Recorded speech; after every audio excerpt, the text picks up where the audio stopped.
जय जय श्री राधे। पितृपक्ष, श्राद्ध पक्ष या जिसको कनागत कहते हैं, ये खूब चल रहे हैं इस समय। पूर्वजों का हम स्मरण कर रहे हैं, अपने अग्रजों का, अपने बड़े बूढ़ों का जो इस समय हमारे साथ नहीं है, उनका स्मरण कर रहे हैं।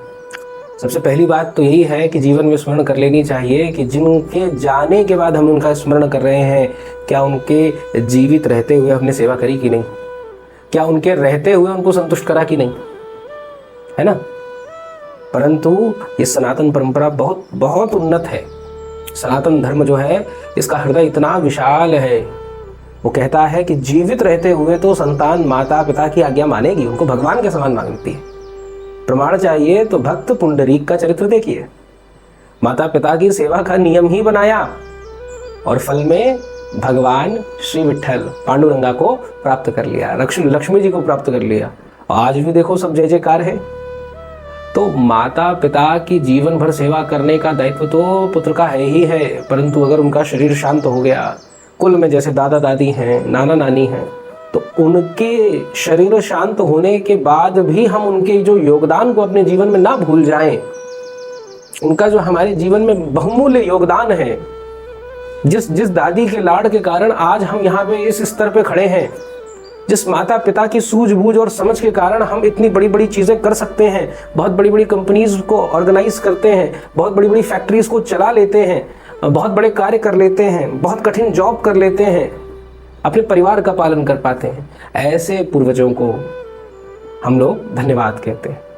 और केवल माता पिता तक नहीं, दादा दादी तक नहीं, समस्त जिन ने हमारी कुल परंपरा में हमारा साथ दिया। और तर्पण श्राद्ध की तो इतनी महिमा है, कहा जाता है कि किसी अन्य व्यक्ति का भी करा जा सकता है, ताकि वो भी आपकी जानकारी में आपका कोई मित्र है तो आप उसका भी कर सकते हैं। अगर उसके संग कोई दिक्कत हो गई, भगवान ना करे कुछ गड़बड़ हो गई, तो उसका भी करा जा सकता है। यहाँ इतना व्यापक हृदय हो जाता है सनातन धर्म का। अब कई सारी बातें और कई सारे संदेह भी हैं इस पितृपक्ष के साथ में कि गीता में पितृपूजन सही कि नहीं, और बहुत सारे प्रश्नों को लोग अपने हृदय में रखते हैं। कई लोग ये भी प्रश्न करते हैं इस पितृ पक्ष के पीछे का कुछ कारण है, क्यों हम मनाएं। आज 21वीं सदी मॉडर्न समय में है हम लोग, और आज भी वो गांव के लोगों की तरह हम पितृपक्ष को मनावें। एक प्रश्न ये भी है, क्या आधार है, क्या मूलभूत कारण है जिसके कारण हम इसको करें।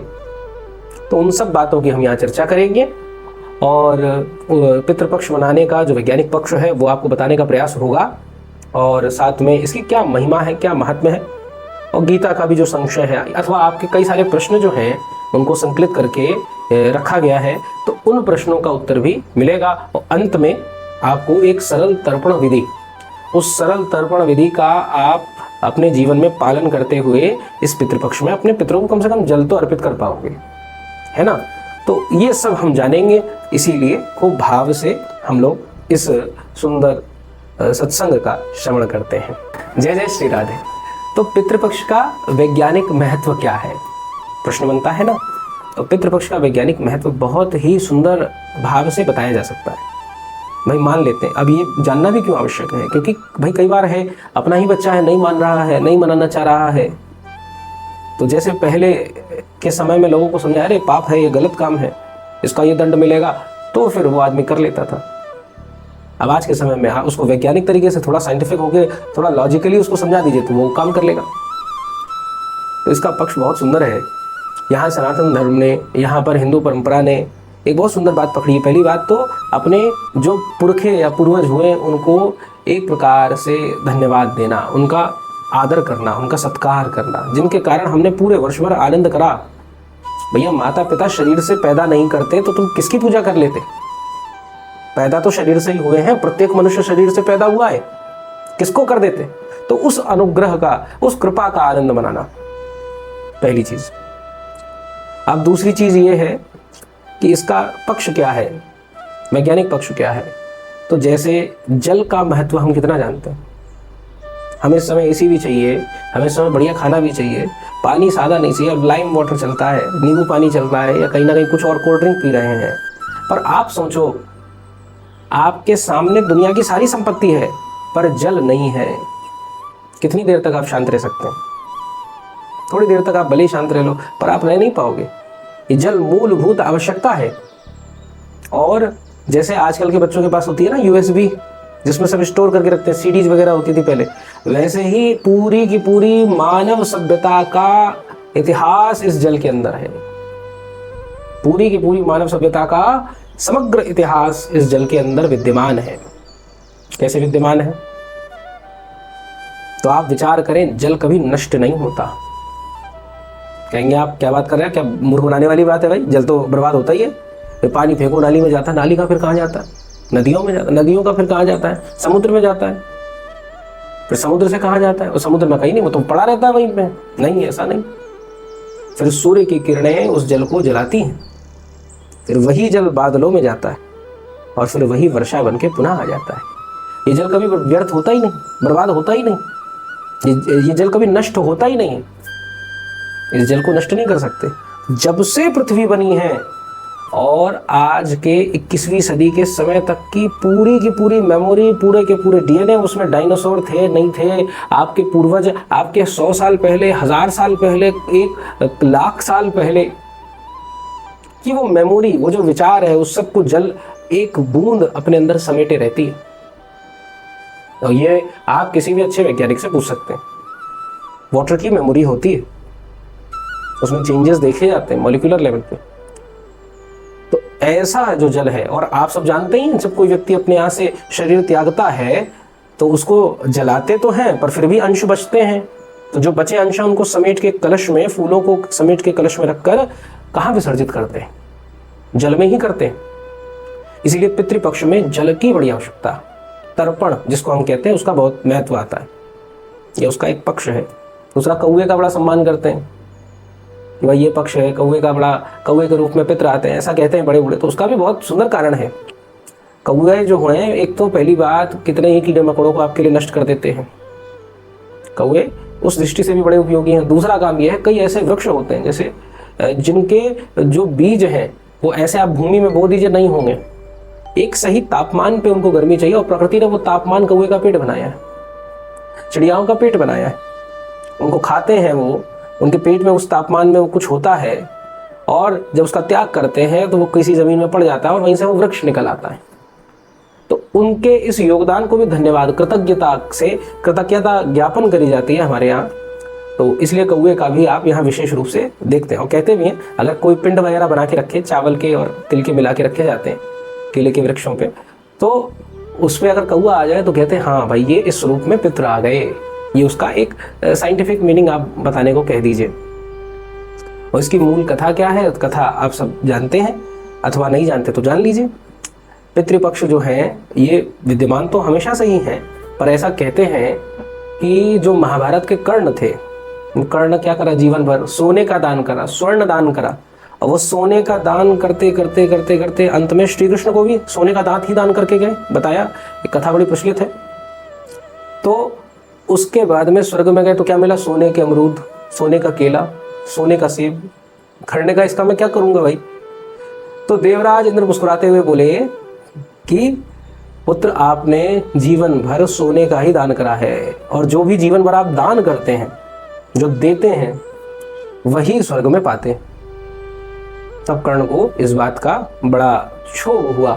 तो 15 दिन का जो पितृपक्ष आया, इसी पक्ष में कर्ण आए और पृथ्वी पे खूब अन्नदान करा। इसके लिए भी कनागत कह देते, कर्णागत, ऐसे भी कनागत बन जाता है। तो खूब दान करा। तो इसलिए हम लोग ऐसा मानते हैं कि जैसे कर्ण आए वैसे हमारे पूर्वज भी आएंगे। हो सकता है उनको कोई आवश्यकता हो।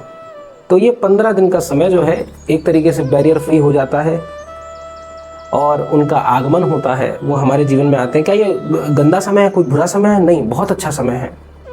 आप अपने परिवार के संग यहाँ भगवान की सेवा करें ना करें, ऐसा भी प्रश्न करते हैं।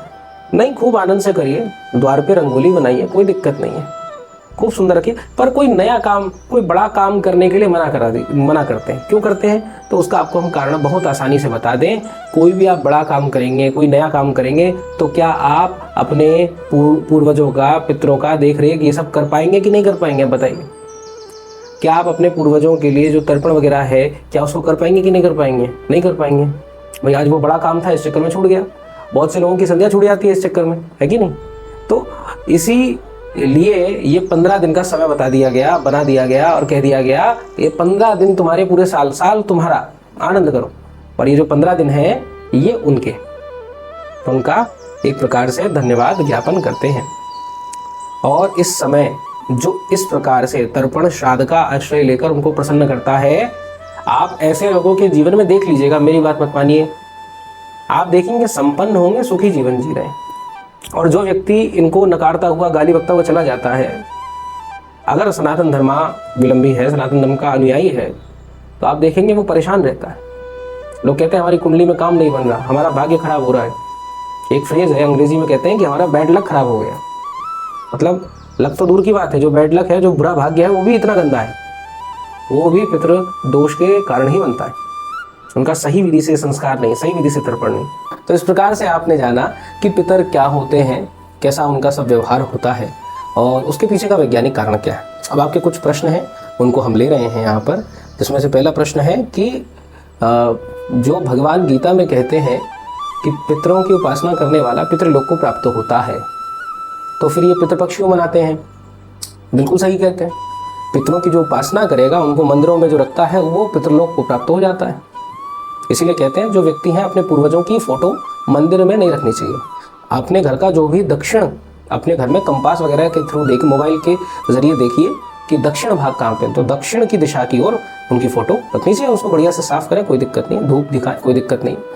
तो उनकी उपासना नहीं है ये, समझना, पितरों की हम उपासना नहीं कर रहे हैं। उपासना क्या होती है? हमारे यहाँ जैसे भगवान की अष्टयाम सेवा, ब्रिज में देखते हैं, वृंदावन की अगर अनुसार बात करें, अष्टयाम सेवा या 3 काल की सेवा तो चलती है हर मंदिर में, सुबह आरती, फिर दोपहर में, फिर शाम में आरती, इस प्रकार से। तो ऐसे जो आरती आदि की सेवा जो होती है, ये एक उपासना का भाग है। पर आप किसी गरीब व्यक्ति को भोजन करा दो तो वो उपासना थोड़ी ना उसकी, तो वो तो सहायता, वो तो आवश्यकता है। कोई अपना व्यक्ति घर में भूखा है, उसको आपने खाना दे दिया, तो उपासना थोड़ी ना हो गई। तो भगवान कृष्ण कैसी उपासना की बात कर रहे हैं? भगवान कृष्ण की उपासना, वहाँ जो शब्द है वो उनके लिए है जो लोग, क्योंकि कई पितृलोक में स्थिति के अलग अलग लोग होते हैं भाई, जिसके जैसे पुण्य है, जिसके जैसे कर्म है, वैसे वैसी उसकी स्थिति है। तो कई लोग अधम स्थिति को प्राप्त हैं, तो कुछ लोग क्या करते हैं, मंत्र बल के द्वारा, तंत्र बल के द्वारा उनको अपने वश में करते हैं, अपने कार्य सिद्ध कराते हैं। किसी के बारे में जान लिया, किसी का काम कर दिया, कहीं से पैसे ले आए, पैसे बरस, ये सब जो है, ये सब पितरों के द्वारा कराया जा सकता है। भूत प्रेत इनके द्वारा कराया जाता है, पिशाचों के द्वारा कराया। तो जो व्यक्ति इनका आश्रय लेता है, तंत्र इस प्रकार के जो एक प्रकार से हिंसक तंत्र हैं, जो एक प्रकार से बिल्कुल अवैष्णव है, ऐसे एकदम म्लेच्छप्राय वाम मार्गीय, इनका आश्रय लेता है, उसकी गति, उसकी दुर्गति जो है वो पितृलोक में है। पितृलोक में जाने से पहले भी यहाँ दुर्गति है। एक कथा बहुत सुंदर है, एक व्यक्ति था, उसने कर्ण पिशाचिनी सिद्ध कर ली थी। अर्थात कोई व्यक्ति आता सामने तो वो तुरंत बता देता उसके बारे में, सब कुछ ऊपर से नीचे तक का, क्योंकि कान में वो सब बता देती थी कि इसका ये परिवार ऐसा है, वो ऐसा है। तो जीवन भर तक तो रहा, गंगा के किनारे था, तो सोच रहा था चलो अब जो बन गया सो बन गया, पर अब गंगा के किनारे प्राण त्याग दो। तो बढ़ने लग गया, जैसे गंगा जी के पास में पहुंचा, शरीर अब शिथिल हो गया था, बस प्राण जाने ही वाले थे, तुरंत वो पिशाचिनी आई, उसने उसका वहीं पर, उसको गंगा का जल प्राप्त नहीं होने दिया। तो ऐसे इस प्रकार से देखने का मिलता है इसमें। उनका जीवन भी ऐसे ही अस्त व्यस्त रहता है, परिवार वाले भी अस्त व्यस्त रहते हैं। तो ये उनके लिए कहा गया, ये पितृपक्ष के लिए भगवान का आदेश नहीं, क्योंकि भगवान की वाणी है, पितृपक्ष आदि का जो भाव होता है। तो दूसरा प्रश्न आपका ये था कि पितरों को प्रसन्न कैसे करा जाए। तो देखिए, आप तर्पण कर लीजिए, श्राद्ध कर लीजिए, उससे पितर प्रसन्न हो जाएंगे। और उनको बिल्कुल ही प्रसन्न करना है, नचा देना है, एकदम घुमा देना है, आनंद में भर देना है, खीर रबड़ी पूड़ी मिले। ये मेरी बात नहीं है, ये भागवत जी के महात्म्य में लिखा है। जिस व्यक्ति के यहाँ भागवत की कथा होती है, भागवत का पाठ होता है, उसके पितरों को खूब बढ़िया आराम से पूड़ी कचौड़ी और बढ़िया खीर मिलती है। तो इसीलिए भागवत का आप पाठ कर सकते हैं, उनका जो तर्पण श्राद्ध के साथ में, या वो बन पाए ना बन पाए, भागवत जी तो आप जरूर पढ़ लो घर में, हिंदी की, नहीं तो ऑनलाइन PDF मिल जाती है, भागवत जी की लाओ और उसको खूब आनंद से पढ़ो। और साथ में आप एक काम और करो, भगवान का नाम जप करो। जितना नाम स्मरण करोगे, जितना ठाकुर जी का जाप करोगे, आपके पितर नाचने लग जाएंगे खूब बढ़िया से। और क्या। इसके बाद एक प्रश्न था, क्या पितरों की फोटो घर में लगानी चाहिए? तो पितरों की फोटो घर में लगानी चाहिए, इस बात को तो बड़ा आसानी से समझा जा सकता है। हमारे मन में एक संदेह है, क्या भाई कोई व्यक्ति चला गया है, डेथ हो गई है उसकी, तो हम उसको लगाएं कि नहीं लगाएं? आजकल नेट पे भी कई लोग कह देते हैं, नेगेटिविटी आ जाती है, नकारात्मकता आ जाती है। तो नकारात्मकता किससे आती है? देखिए, कोई व्यक्ति मरा हुआ है, जब शरीर शांत हो गया उसके बाद की फ़ोटो तो नहीं लगानी चाहिए, ना रखनी चाहिए, सीधी सी बात है। पर जीवित रहते हुए, हंसते खेलते हुए, उनके आपके पिताजी है उनके साथ फ़ोटो है, माताजी के साथ फ़ोटो है, बिल्कुल रखना चाहिए। उनसे प्रेरणा मिलती है। भैया, जिन माता पिता ने जन्म दिया उनके फ़ोटो रखने में अब क्या आफत आ रही है? क्या पागलपन है? एक फ़ोटो रखिए। हाँ, दिशा जो है वो दक्षिण दिशा होनी चाहिए। कोई व्यक्ति ऐसा है जिसके प्राण चले गए हैं, उसकी फ़ोटो आप घर में रखिए, पर उनकी दिशा दक्षिण दिशा होनी चाहिए और साफ़ सुथरा करके उनको रखिए, तो कोई दिक्कत नहीं होगी। पितृपक्ष का दान पितरों को कैसे मिलता है? अच्छा, तो पितृपक्ष में आपने मान लीजिए दान तो कर दिया, पर वो दान पितरों को कैसे प्राप्त होगा? भाई, आपने मान लीजिए ब्राह्मण देवता को इतनी चीज़ें दे दी, खिला दी, उनको कैसे प्राप्त होगा? तो आप सोचिए, आपने बैंक में पैसे जमा कराए, वो आपके अकाउंट में कैसे आ गए? भाई, आपने किसी को पैसे दिए, उसने आपको यूपीआई कर दिया, गूगल पे कर दिया, आपके अकाउंट में कैसे आ गया? ट्रांसफ़र हो गया। इसी प्रकार से ट्रांसफ़र हो जाता है। तो मन में ज़्यादा इसमें शंका नहीं रखनी चाहिए और ब्राह्मणों को भी बड़ा सावधान रहना चाहिए। पितृपक्ष में पहला नियम तो ये बताते हैं संत महापुरुष और शास्त्रों की आज्ञा है, सीधी सी बात। सभी विप्रवर, सभी ब्राह्मण देवता इस मामले में सावधान रहें। श्राद्ध पक्ष पितृपक्ष में एक दिन में एक ही बार किसी का भोजन करें और भोजन करने के बाद तुरंत लेटना बैठना नहीं, गायत्री जप करना। गायत्री जप करने में अघमर्षण सूत्र आदि का जब आप पाठ करते हैं तो उस अन्न को खाने से जो दोष लगते हैं उनसे मुक्ति होती है और वो अन्न जो है फिर उस जातक को प्राप्त होता है। तो इतना चीज़ों का ध्यान रखना चाहिए ब्राह्मण देवताओं को भी।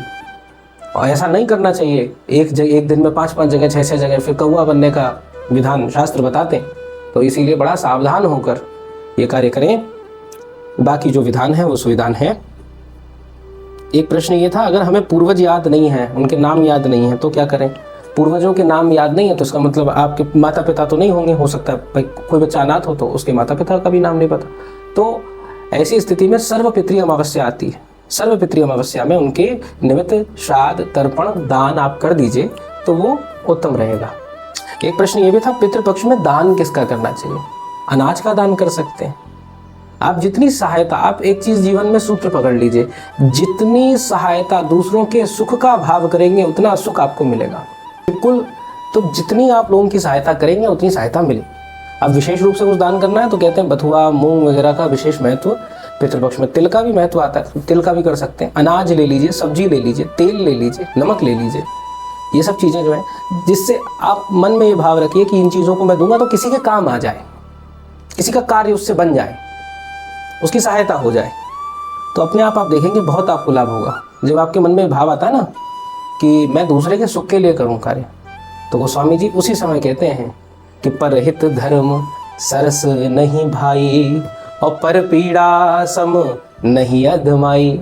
परहित का जहाँ भाव आएगा, अब इस समय देखिए चारों ओर यमुना जी हैं, बाढ़ का माहौल है, उसमें जाके सहायता करना। आसपास कोई ऐसा व्यक्ति है, बेचारों के घर छोड़ के भागे होंगे तो कहाँ रह रहे होंगे, कहाँ पैसे, कहाँ रुपया।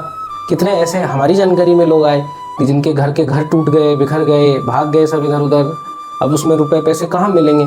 ऐसे लोगों के पास जा के सहायता करना, आपके पितर नाचने लगेंगे। क्योंकि सत्य बात यही है, भगवान ही सर्व रूपों में है, सभी रूपों में है और उन भगवान की ही सेवा करने में आनंद है। और अब हम जानेंगे एक सरल तर्पण की विधि जो कि आपको नित्य कर्म पूजा प्रकाश गीता प्रेस से प्रकाशित होती है, उसमें मिल जाएगी। उसमें पूर्ण तर्पण की भी विधि है, उसको भी आप पढ़ सकते हैं। आप चाहे तो ऑनलाइन PDF गूगल पे डालेंगे नाम नित्य कर्म पूजा प्रकाश, तो वो मिल जाएगा आपको। छोटी मोटी जो भी पूजा करनी है सब बातें उसमें मिलती हैं।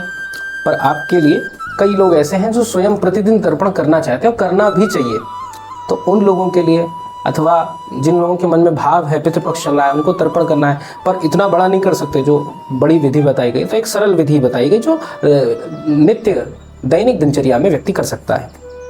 सबसे पहले 3 प्रकार के तर्पण होते हैं। कौन कौन से होते हैं? पहला देव तर्पण होता है, क्योंकि देव ऋण होता है, जितने ऋण हैं उतने तर्पण। उन देवता की कृपा से हमें ये सब चीज़ें मिली। ऋषि ऋण होता है, जिन ऋषियों ने हमें इतना सब कुछ प्रदान करा। और फिर अंत में पितृ ऋण होता है। तो देव ऋण के लिए देव तर्पण होता है। अब जो मैं तर्पण बता रहा हूँ इसको सपित्रीक भी करा जा सकता है, मतलब पिताजी विद्यमान हैं तो भी कर सकते हैं। जैसे किसी के पिता की डेथ हो गई तभी करते हैं, तो ऐसा नहीं है, पिताजी के विद्यमान रहते भी कर सकते हैं, वो दादाजी आदि आदि को प्राप्त होगा, देवताओं को प्राप्त हो जाएगा। तो सबसे पहले कहते हैं कि देव तर्पण करेंगे, और देव तर्पण करते समय जनेऊ हो आपके पास में, जनेऊ धारण करे हो बढ़िया, और उसके बाद में आपको अंजलि इस प्रकार से करनी है। और जो ये जो ब्रह्म तीर्थ है इसके द्वारा तर्पण करना है ना, ब्रह्म तीर्थ के द्वारा तर्पण होगा, एक बार करना है। मतलब जैसे ओम ब्रह्मादयो देवस्तृप्यन्ताम आपने कहा, और एक बार तर्पण, ओम ब्रह्मादयो देवस्तृप्यन्ताम, ओम भूर्देवस्तृप्यन्ताम, ओम भुवर्देवस्तृप्यन्ताम, ओम स्वर्देवस्तृप्यन्ताम, ऐसे करते एक एक बार तर्पण करना जल से। उसमें आप तिल वगैरह मिला सकते हैं। ओम भूर्भुवः स्वरदेवस्तृप्यन्ताम। तो ये 5 मंत्र हैं, इनका आपने उच्चारण करा और 5 बार जल कोई बर्तन सामने रख लीजिए तो उसमें गिरा दीजिएगा, अथवा कोई पेड़ वगैरह हो तो उसको, नहीं तो अगर गंगा जी या कोई यमुना जी का तट हो तो वो सबसे उत्तम है। फिर उसके बाद ऋषि तर्पण करना है, तो जनेऊ को कंठी के रूप में, जैसे जनेऊ इस प्रकार से होगा, जनेऊ को पीछे से लाके एक कंठी माला, जैसे ये माला बनती है तो इस माला के रूप में उसको कर लीजिएगा। और फिर उसके बाद में जो गमछा आप रख सकते हैं तो उस गमछे को भी आप माला की तरह लटका लें। और पहले पूर्व की ओर मुख करना था, अब उत्तर की ओर मुख करेंगे। और फिर जल कहाँ से देना है, तो जल देने के लिए हम इसका प्रयोग करेंगे, क्योंकि यह जो है ये ऋषियों के लिए, प्रजापतियों के लिए प्रयोग करा जाता है, तो इस भाग का प्रयोग करेंगे। तो हम इस प्रकार से जल ले लेंगे। ओम सन का आप इस प्रकार से दोनों अंजलियों को भी ले सकते हैं, तो ऐसे कर दीजिएगा, अथवा एक है तो इस प्रकार से हो जाएगा, ठीक है। ओम सनकादयो मनुष्यस्तृप्यन्ताम, ऐसे ओम, और कितनी बार, 2 बार, तो 2 बार आपको जल डालना होगा। ओम भूर्ऋष्यस्तृप्यन्ताम, ओम भुवर्ऋष्यस्तृप्यन्ताम, ओम स्वरऋष्यस्तृप्यन्ताम, ओम भूर्भुवः स्वरऋष्यस्तृप्यन्ताम। इतना कहकर आपका ऋषि तर्पण हो गया। अब बचा पितृ तर्पण। तो वो जो जनेऊ अभी कंठी की तरह लटक रहा था, वो हाथ जो है उसको ऐसे कर लीजिएगा तो पीछे आ जाएगा, इसको सभ्य अपसभ्य कहते हैं। और फिर दक्षिण की ओर मुख कर लीजिएगा, गमछे को भी दाहिने कंधे की ओर कर लें। और फिर पितृतीर्थ जो होता है, ये जो होता है पितृतीर्थ होता है, इसके द्वारा आपको जल डालना होता है। तो इसमें कहा गया है, इसमें भी जिनके पिताजी विद्यमान हैं वो भी कर सकते हैं, यहाँ तक का पूरा कार्य। ओम आपको जल हाथ में लेना है, उसके बाद में यहाँ से इस प्रकार से डालना है। ओम कव्यवाड नलादयः पितृस्तृप्यन्ताम, तो 3 बार इस प्रकार से आपको करना है। ओम चतुर्दश यमास्तृप्यन्ताम, ऐसे 3 बार फिर से। ओम भू पितरस्तृप्यन्ताम 3 बार, ओम भुवः पितरस्तृप्यन्ताम 3 बार, ओम स्वः पितरस्तृप्यन्ताम 3 बार, ओम भूर्भुवः स्वः पितरस्तृप्यन्ताम 3 बार। बस अब यहाँ तक जो है वो सब जिनके पिताजी, सब लोग कर सकते हैं, मनुष्य मात्र के लिए कोई दिक्कत नहीं है यहाँ पे। परंतु अब इसके आगे जिनके ये जो आगे का तर्पण है, पिताजी जीवित नहीं है, उन्हीं को करना है। तो क्या करना है, ओम अमुख गोत्रः, अभी वही तर्पण यहीं से होगा, 3 बार ही होगा, पर बोलना ही है। और जिनके पिताजी हैं उनको बिल्कुल नहीं करना, विद्यमान है। ओम अमुख गोत्रा अस्मत् पितृः, तो अमुख की जगह पे आप अपना गोत्र बोलेंगे। ओम अमुख गोत्रः अस्मत् पितृ पितामह प्रपितामहस्तृप्यन्ताम, 3 बार इस प्रकार से जल को छोड़ दीजिए। ओम अमुक की जगह अपना गोत्र, अमुक गोत्रः अस्मन् मातृ पितामही प्रपितामहीस्तृप्यन्ताम, तो वहाँ पे छोड़ दिया आपने इस प्रकार से जल। और ओम अमुक गोत्रः अस्मन् मातामह प्रमातामह वृद्ध प्रमातामह सपत्नी कास्तृप्यन्ताम, ऐसे करते हुए 3 बार वहाँ पे भी जल छोड़ेंगे। और अंत में ओम ब्रह्मादिस्तंभ पर्यंतम जगत तृप्यताम, ऐसा कह के 3 बार जल छोड़ेंगे।